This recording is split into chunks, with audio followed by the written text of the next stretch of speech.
Rain or shine with the lead, 86-73. It is make or break time para di sa Barako Ball as Jake Pascual scoots in for two. Well, without McGuinness there, they had to contend with Almasan and Quinahan.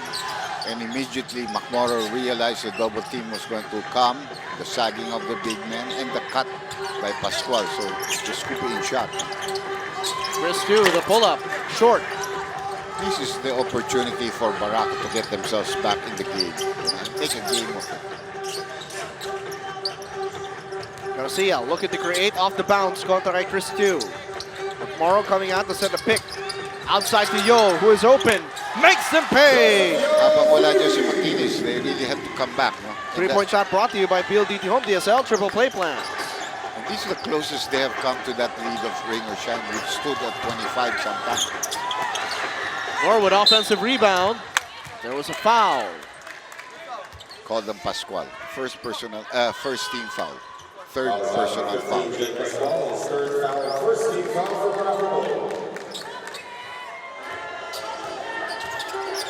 Bounce pass para kay Quinahan. He is open. Makes them pay! A three-point shot brought to you by PLDT Home DSL Triple Play Plan. That's the problem, you know, when you try to sag off their big men. Quinahan and Belga both can hit the three-point shot. Garcia wants some space to dance with Raymond Almazan. Garcia with the hesitation, the penetration, and the devastation with a layup. Talaga iba yung maliit. Lamang ka sa malaki coming from the outside. Pag nalusutan mo, of course, pwede kang abutan sa ere, they can block your shot. But nauuna ka parati sa goal. 9-point lead. Chris Drew inside for the finish and the foul. And I know Koy Banal is a preacher on defense. He was very disappointed that nobody helped out. And that in this case, McMorrow went all the way out to Almasan, who was about 30 feet away from the basket.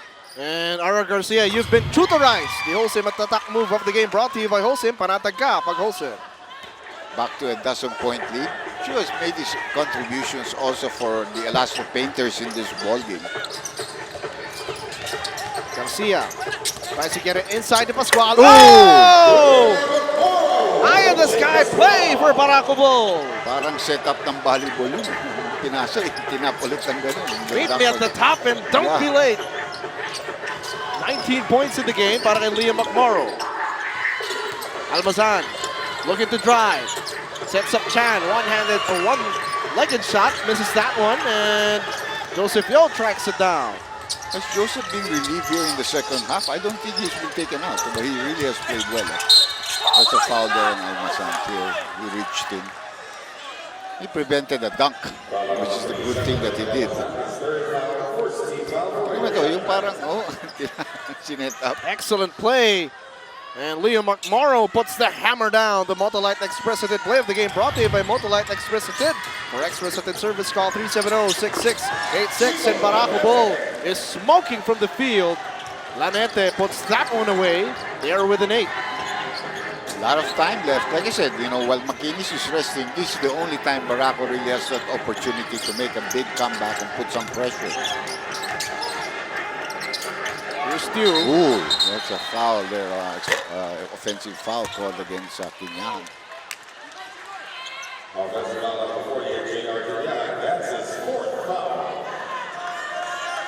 Foul number 4. Para kay J.R. Quinahan with 9 minutes left. Dito sa ating fourth quarter.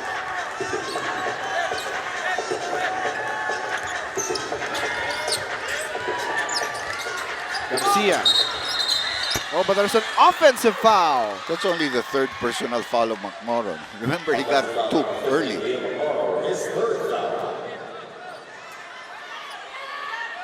Chris Drew ending up on the floor.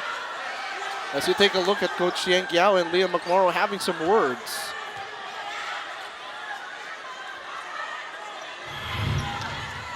Let's take a look at what happened. Well, he was holding his shirt, and actually holding somebody's shirt is a foul. They didn't call it. Pressure defense para sa Barako Bull. They get the steal. Garcia waiting on the other end. Squares up. Couldn't knock it down.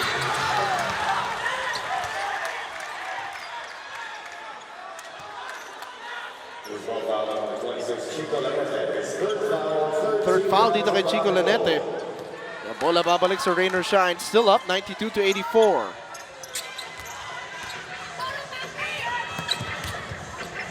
Jeff Chan takes it into the attack zone. Walang kumuha ng bola. The hustle of Barako ball allowing them to retake possession. Ababu has come into the ball game. He deserves this. McMorrow, strong move inside. And that has cut down the lead to 6 right now. McInnes, by the way, has been sent back to replace Kinyahan. So that's what Yang always does. He allows the import to get the proper rest.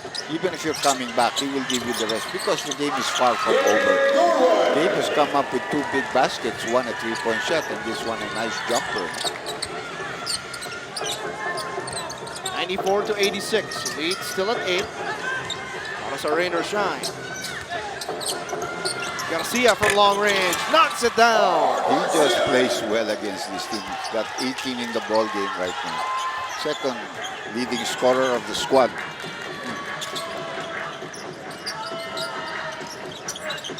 Chris Yu thought about a 3. Looking to create this time. Sends it to the corner para kay Jeff Chan. Chan inside to McInnes, who puts it away, getting the finish and the foul. Gonna be on Pascual. Ganda ng pasa ni Jeff doon. 4th personal foul. But Jeff reading exactly what the big man was going to do, was going to help out. And McGinney is just finishing. It's important to finish strong. Such a powerful player in the paint. Ito si Wendell McInnes. Tandaan mo, galing siya sa pahinga. So it's really fresh to wind up and finish the ball game for them as long as he doesn't get hurt or fall out.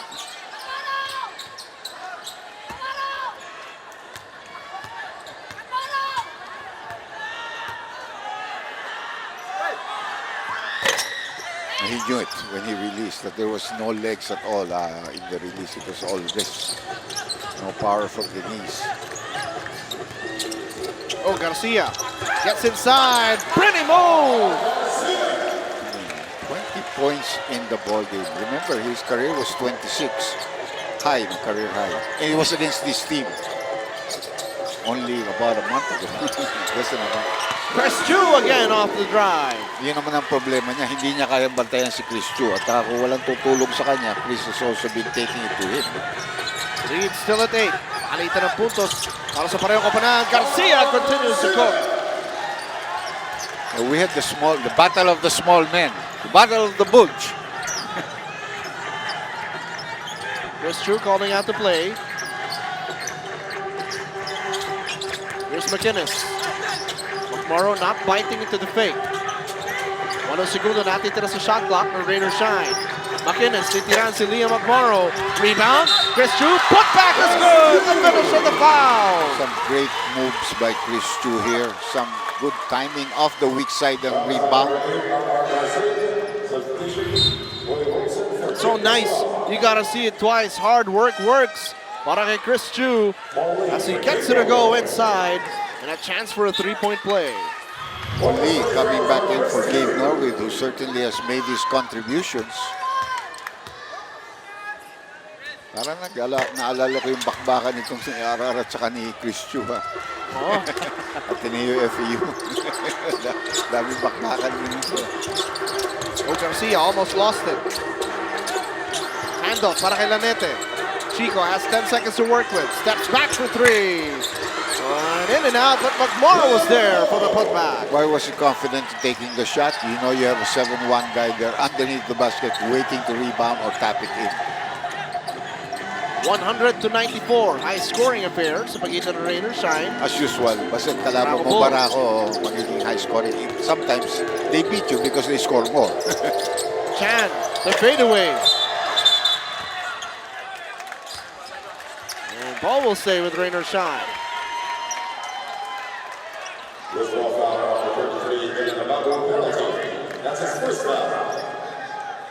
Oh, send Barako over the limit. Penalty situation ng Barako might hurt them with the last 5:26 left. As McInnes gets the first one to roll in, free throw brought to you by Smart. Good ball.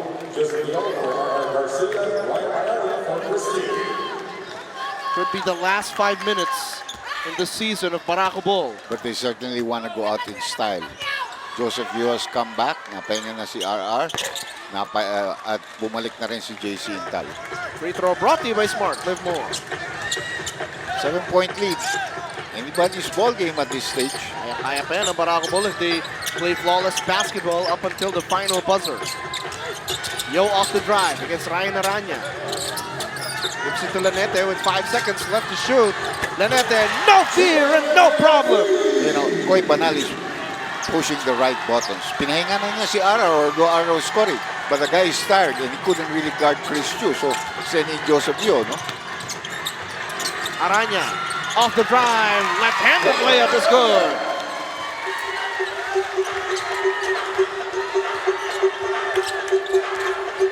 (103-97). Lanete inside. What a finish! The guards are really taking over here for Barako, but right now, Lanete, he looked like he was hurt.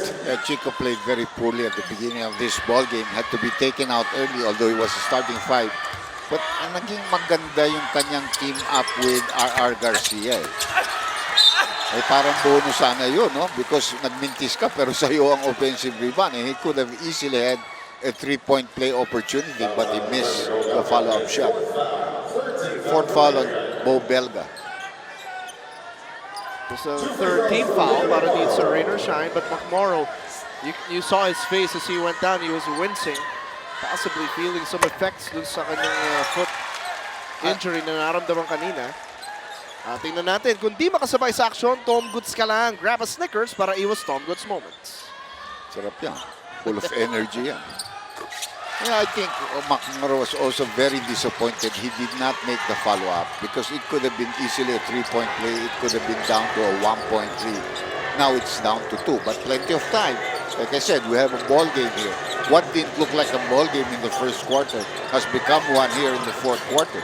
We've had no deadlocks, no lead changes. Barako Bull has never led. Paul Lee in takeover mode. Misses the layup. Pagkakataon para sa Barako Bull. Intal asking for it. Inside, Lanete couldn't handle it. What a terrible turnover at that stage, you know, because you have the opportunity to tie. You had the ball, and you know there was no pressure on the shot clock, and you make a risky pass like that when you need to have control of the game, the momentum. Oh, Steal. another turnover. Intal, all the way! He wasn't going to pass to anybody anymore. He was going to lay it up, you know. He wasn't going to make the same mistake. JC Intal with 10 points. Tied game, 103 all. Did you believe what has happened in this basketball game? From 25 down, Yeah. Dr. J. Paul Lee for 3. Big shot, but no finish. McInnes rises in a fresh shot clock. That was a big, big rebound for them. You know. Gives them a fresh shot clock. Gives them some relief. Chan kontra kay Intal. Gives it to Belga. Outside to Jeff for 3. Yes! Big shot for Jeff Chan! Okay, Jeff just makes... Actually, you know, parang gusto pang kamayan ni Koy Banal si Jeff. Galing mo.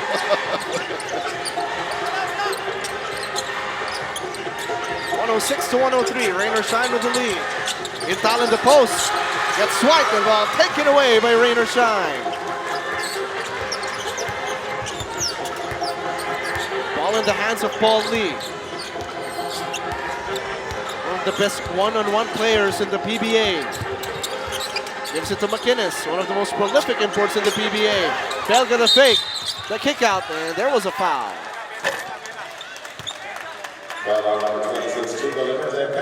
That's his 4th foul. Now he has to think whether you want to bring back RR Garcia, but RR would have a lot of problems on the matchups at defense. He would guard Paul Lee, Jeff Chan, you know, those. But you might need the scoring because he just has been doing well, plus the assist factor of RR. Bo Belga makes the first free throw. So Koy Banal made that decision. He has taken out Intal. He has brought back to the ball game RR Garcia. Never mind that he's playing with 3 guards, 3 small guards actually, plus Willie Wilson. He Hindi mo kasi maalis yung there's the trap that Game was talking about. Yo, for three. Too strong, Lanete, rebound. The shot is good. They're playing small, but they're full of hustle, you know. Small guy getting the offensive rebound. Just a 2-point lead. Last 2 minutes. 107 to 105, under 2 left to play in the fourth quarter. Chan looking to get away. And McMorrow controls it. Ito na ang Barako Bull. Garcia for three. Knocks it down! I mean, they couldn't keep him on the bench. They had to bring him back because of the game he's been playing. R. Garcia with 25 points. One below his career. And against the same team. Maybe he needs another 2 points for the team to win. 1 point lead for Barako Bull. Belga looking for Paul Lee. 3 seconds left to shoot. Lee, open. He was fouled.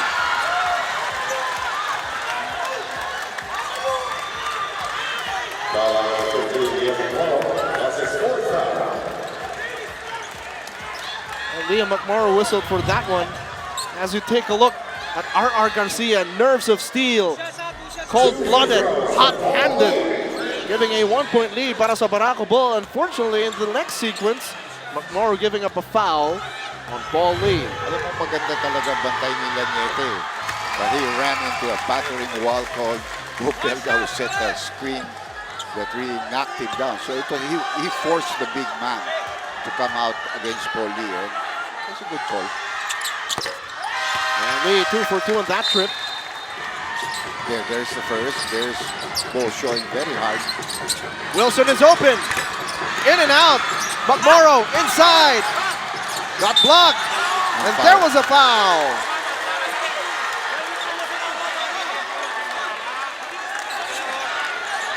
Rainer Shine arguing that dapat may traveling doon na naipito kay Liam McMorrow on the initial shot. I think there was a block from behind. That's why he didn't make the shot. Take a look at this. He gets the offensive rebound. Okay. He loses control of the ball. There was a nudge. Actually, I don't know if the foul was called or not, but then he misses a very important free throw. But they still need one. You know, you need one free throw to equalize this ball game.